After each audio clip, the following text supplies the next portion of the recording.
In this episode, I sit down and talk with Ami Murphy Iannone, the creative director of Scene and Snapfluence. And I talk to her about using influencer marketing. What is that, you ask? Well, it's essentially a way to get your brand in front of a new or large audience by essentially hiring a content leader in the market that you want to be in front of. For example, if your audience is 30-year-old stay-at-home moms that have an extreme love for making handmade crafts, then you'd want to hire the person that they learn from, essentially. And that person would then craft a message about your brand or product that gets you in front of their audience while they're still being genuine and authentic to their viewers. So essentially, it's a win-win-win-win. So let's go to the Scene office inside Hopewell in downtown Columbus, where I talk with Ami about how she pairs brands and content creators to help businesses reach new audiences.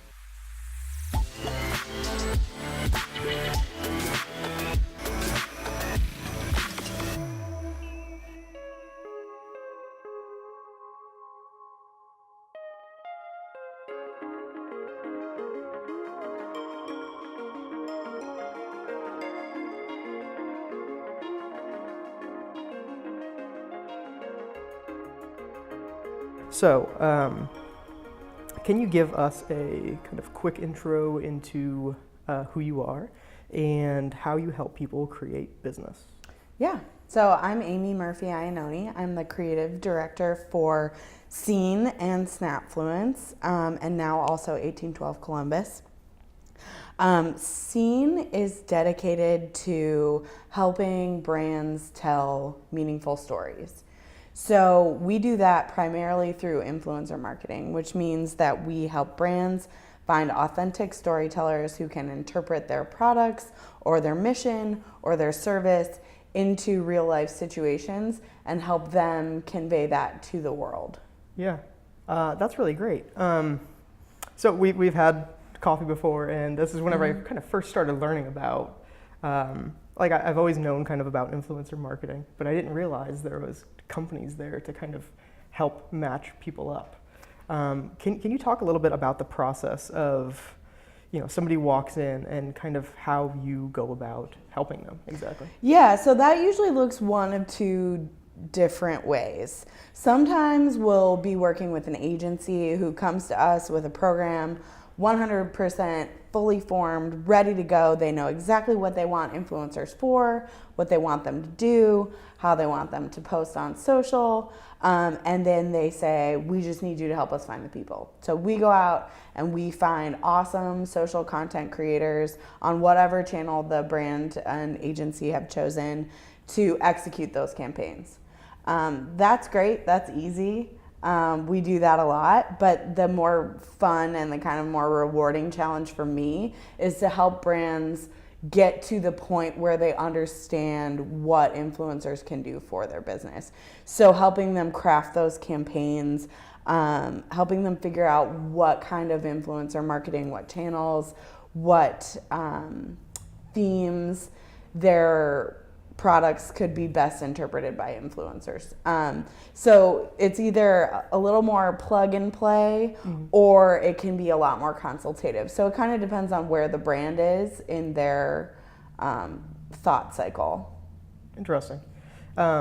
So why do you think that people should kind of consider influencer marketing? So influencer marketing is tricky. It's hard to grasp. Like at Thanksgiving, just this past weekend, we were talking about, work, and it's really hard for people to understand what it is that I do.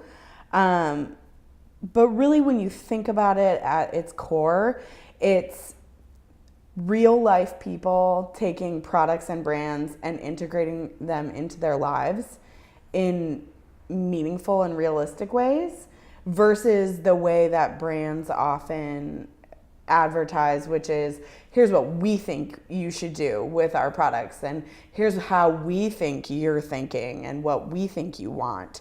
Instead, it's turning that power back to the consumer side, and having people interpret brands into their lives. And sometimes that looks really surprising for for brands. They learn, oh my gosh, that, you know, these people are using our product this way. We had no idea. So I think it can be a learning experience for brands. It also, the primary crux of why influencer marketing works and why it's interesting is trust. So there's a lot of skepticism around, you know, advertising and brands selling us things. And really, this is real people that you've chosen to follow on social media. You've chosen to keep up with their life and make them in a lot of ways part of your own daily life. And when they recommend something or show you that they use and love something, there's a trust factor there that brands have a lot of trouble establishing on their own. Yeah. So what makes, what makes an influencer good? Yeah, I'm sure a lot of them. So there's a lot of people that are kind of come up and they're like, I want to be an influencer. Yeah. What is it that makes a good influencer for these brands? So you don't start out trying to be an influencer. Yeah. That's kind of the number one ticket to being a good influencer, is that you have built an authentic community on social or around a blog, around a topic that you care about, right? So we're seeing these communities become more and more niche as time goes on. And the passion factor there really can't be faked. Yeah. So if you did it just to get famous, it pretty quickly would be exhausting and you would not want to keep up with it. Yeah. But if you do it around something you really care about, whether that's food or rock climbing or, you know, any of these really niche communities that we see people engaging with on social, then there's some longevity there. You want to keep up with it. You are energized by the work. And so it's a long, slow climb. And it's even harder now, I think, to gain a social following of any size because of the way that the networks have changed, algorithms and lots of other factors over time. It used to be a lot easier to blow up on Instagram. Yeah. And now it's a lot of hard, slow work building a community of people who care about the thing you care about.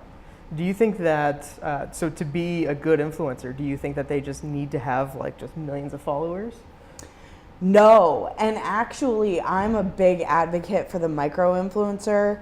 I think that brands come in guns blazing and want to get, you know, a Kardashian to mention their product. Yeah. But really when we start looking through sentiment and audience response and get deeper into the kind of the qualitative, not quantitative feedback to those kinds of posts, it's pretty overwhelmingly negative or it's totally indifferent to the brand. So we find those to be pretty useless, really, for brands. If you can find a micro influencer who either already loves your product or who you know your product will really benefit their lifestyle and their community's lifestyle, then you're going to get a much more satisfying brand sentiment from the audience, as well as just a better engagement. Yeah. It seems like, so one of the words that have come up in all of these kind of interviews I've done is authenticity. And it seems like if you're not authentic about this, if the pairing is not authentic, if their intentions are not authentic, then it seems like maybe it's just not going to work. And that's what leads to kind of some of the awkwardness that I'm sure we've all seen before, where it's it's like just like this a pairing where you're just like, I don't understand. The selfie with product. Yeah. That's like what? So the other thing, I love the whole idea of like the micro influencer, because I feel like most people they think of the Kardashians, and I think advertising in general, marketing, it comes down a lot to value, just as much as exposure. Where it's sure, you can have a Super Bowl commercial, you can have a Kardashian do this, but it's going to cost you a lot of money. And will you get that return on investment? I don't know. But if you focus more on kind of the micro influencer, you're lowering that risk, like just significantly. Right. So I really love that. I think that's really cool. So can you talk a little bit about how you, so a company comes to you and they, I'm not going to make up a company on the top of my head here, but like, let's say they're like, hey, we're interested in doing influencer marketing. We hear it's, the new thing and we should really be doing it. What's kind of the first couple steps of that process for you? Yeah, I think the most important step is knowing your target audience, which is just paramount in marketing of any kind. Yeah. Is knowing who you're trying to sell to. A lot of times we encounter this phenomenon where a brand or an agency will come to us and say, we want real life moms. And they want to see a list of real life moms who are also social influencers who will show off their dirty kitchen. And it's like, well, no, you want to sell to real life moms. Yeah. But real life moms don't have time to be social influencers, Yeah. and they're certainly not showing off their dirty kitchens. So you need to find kind of who the influencer is, who might be right outside of that Yeah. target audience, but who is being followed by Yeah. that target audience. Yeah. So we find that the influencers are always just a little more aspirational Yeah. than the people that you're trying to target. So knowing that target market is very important, and then having some idea of the kind of content you hope to get. We can be very consultative on that piece. So that's not as big of a, if you don't know exactly what you're, what you want posted, that's okay. We can work with you to get to a great place on that. So I think those are probably the two big pieces, is to know who you're looking for and what you're looking for content-wise. Yeah. So can you tell us about Snapfluence? Yeah, so Snapfluence is really exciting for us. It's been up and running for over a year now. And it is a site dedicated to the social content creator and to the creative community in general. But really what we noticed was that there was no centralized community around these social influencers, providing them with resources or information, and this industry popped up so fast, almost overnight, to the point that a lot of people still don't even know what it is. And so there's very few industry standards, there's not a lot of best practices, there's just a lot of new frontier, and we felt like those social influencers needed an advocate and a source of information. So we created Snapfluence.com. And we provide everything from, contracts 101 to here's 5 awesome world travelers you should follow on Snapchat. We kind of run the gamut of lifestyle and inspirational content all the way down to brass tacks, making sure you don't get in trouble with the FTC when you're posting sponsored posts. Yeah. So we've seen some awesome traction. We've got some great feedback from influencers just about how much this kind of information was needed in their community. And it's been a great way for us to really be tied into the influencer community and a little more involved rather than just throwing deals out to people, which is great. And we love to do that. But also we want to be able to consult with them and understand their hardships and kind of figure out also then how we can turn that information around to marketers and help them better understand how to work with influencers. It seems, to me, it seems like you're almost practicing what you preach. And that's, I think that's a big thing that a lot of companies are missing. Like they say, oh, go do this, but they don't actually do it themselves. And I think it's really cool, just the idea of putting content out that people love. I mean, I think that's kind of the basis of influencer marketing, really. Mm-hmm. So I absolutely love that you guys do that. So can you talk about Scene then? Yeah, so Scene is the parent company. And as I mentioned before, we are dedicated to storytelling. And we do that for brands in lots of different ways, but the primary way would be that influencer matchmaking piece.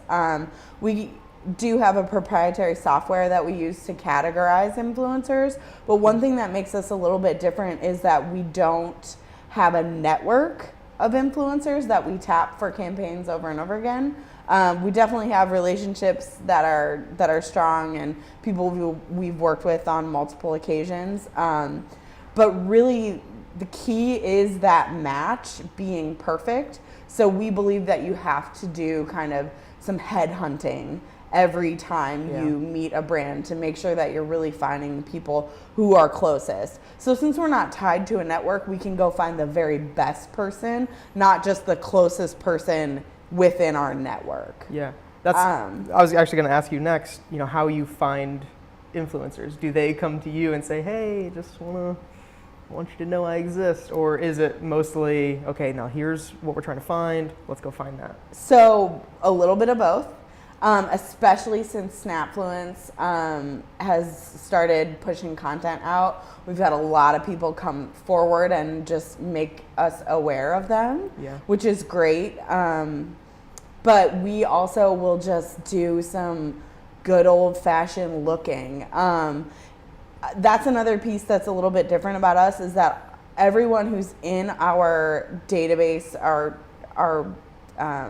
software platform, has been hand curated by a human being. So instead of being an open sign up where you can just, anybody can jump in there and say, "Hey, I'm an influencer with my 11 followers," we only add people manually, and we also manually categorize people so that the information fidelity there is very high. You're not gonna see someone categorized in some bizarre thing that they have no credentials for. So part of it, we always start our search with our software because frankly, it's awesome. And we've worked really hard to get it to a place where when you are seeing those results, they're really good and useful. And then it's a little bit of like intuition and magic and a little bit of detective work. I'm that person who can find anyone on social media. My friend will be like, "Oh, I saw somebody at the bus stop with green eyes," and I'm like, "Got him." Know his social security number. So yeah, I've become really good at sleuthing people out and tapping into communities. Sometimes just it's like a rabbit hole. So I can imagine. Yeah, it's fun. I enjoy searching for kind of a challenging influencer match. You might have a job lined up at the FBI after this. Maybe. So can you talk about, so whenever you match up with these influencers, now as far as how the content is developed, do they, I'm assuming you give them kind of a lot of the ability to kind of create the content how they want, or is it kind of the other way around? Ideally, we would give them as much creative leniency as is humanly possible. Brands obviously are not always comfortable with that, especially brands that are new to influencer marketing. So one of the things that we do that we think is very important is we work with the brand to develop what we call the posting guidelines. It's a password protected web page where influencers go to get all of the information they need to know about the campaign. It's also where they sign up for the campaign, so they're kind of signing on the dotted line to say, "I agree to do all of this." That'll have everything from required hashtags and required tagging and the do's and don'ts, like please don't picture the product underwater, it'll break, things like that. It also, though, will have some creative direction, some examples of what the ideal or great content would look like. We believe very strongly that influencer marketing only works when it's genuine. Back to that authenticity idea, where if you're dictating a caption that influencers have to copy and paste, or if you're pre-approving every single photo and making edits, and some people even want to send influencers photos for them to post on their social, which is an absolute no for us. It's not going to work, right? Because their audience knows them and knows their content so well that they'll see right through it. You'll see either zero engagement or negative engagement, which is not what you want from influencer marketing. So we do try to give as much creative leniency within the brand's comfort zone as we can. And that's looked like different things with different brands. Sometimes it's approving concepts ahead of time. Sometimes it is approving photos ahead of time. But usually we, as long as you've followed those posting guidelines, we're not going to let the brand tell you to reshoot. So that's been a challenge, but actually it's getting easier. And when I explain why, brands are very receptive to that. They're like, oh yeah, obviously this is why we wanted to do this to begin with. So now, as far as like the campaigns go with these influencers, is it just one post and then thank you? Or is it kind of more of a campaign type thing? So that's dependent entirely on each campaign.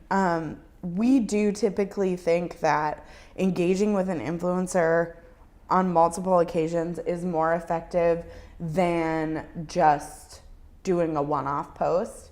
But there's a limit, right? So if you're making a plug for the same brand once a week, every week for 3 months, your followers are going to start to hate that brand. It's like when that same Spotify commercial comes on over and over again and you're like, I vow to never purchase anything from them. So there's a balance. It depends on the brand. It depends on the campaign duration. So if your campaign's only going to last 1 month, we probably don't want influencers posting more than twice on any given channel. So that's kind of it's a balancing act. We do work that out with each brand individually. How important is it that these influencers are genuinely like or find value from the products that they're kind of showing off? Incredibly important. And that goes back to the match and the authenticity piece. It needs to be convincing that these people would use this product and like this product. But the other piece of it is that if you are an influencer who does product plugs frequently and you start plugging something that is not very good and your people go out and buy it, they're going to start to erode that trust that you've built. That's taken you a really long time to build and foster.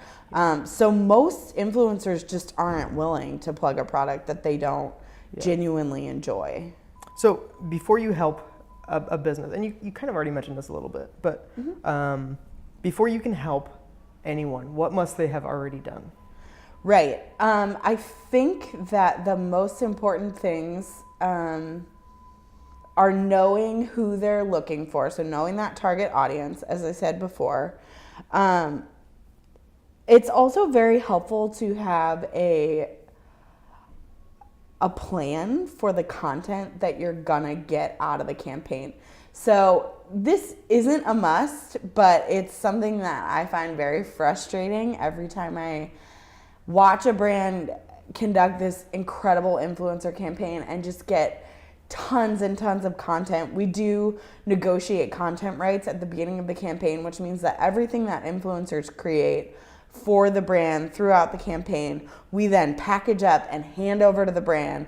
And we are like, here's this wonderful gift of tons of beautiful content that is proven to perform well with your target audience. What are you going to do with it? And way too often the answer is nothing.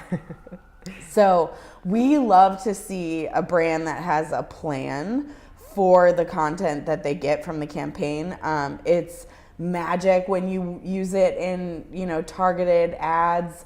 It's beautiful to use on your website. It can help you populate your social content calendar, which even the best brands in the world, sometimes you're like, what are you posting on Instagram right now? So that's another piece that I think it gets overlooked is the longevity possibility for content that's created. And so knowing your target audience and then taking content to that target audience in meaningful and creative, innovative ways after it's been created. Yeah, that's great. All right, so final question is, All right. How can people find out more about you and Scene and Snapfluence? Yeah, absolutely. So we do take our own medicine, as you mentioned earlier. I think probably the best way to learn more about Scene and Snapfluence is to visit the website, and so snapfluence.com or scenemoment.com, SEEN moment.com. We have a very active blog that can help marketers understand influencer marketing do's and don'ts, best practices, FTC regulation, changes to the platforms, interviews with influencers, all kinds of stuff. That's super helpful for marketers. Snapfluence.com I think is also super helpful for marketers because you can see the way that we are telling influencers to do business. And yeah, that's probably the best way to find out about us. Awesome. That's it. All right. Thank you so much. Thank you.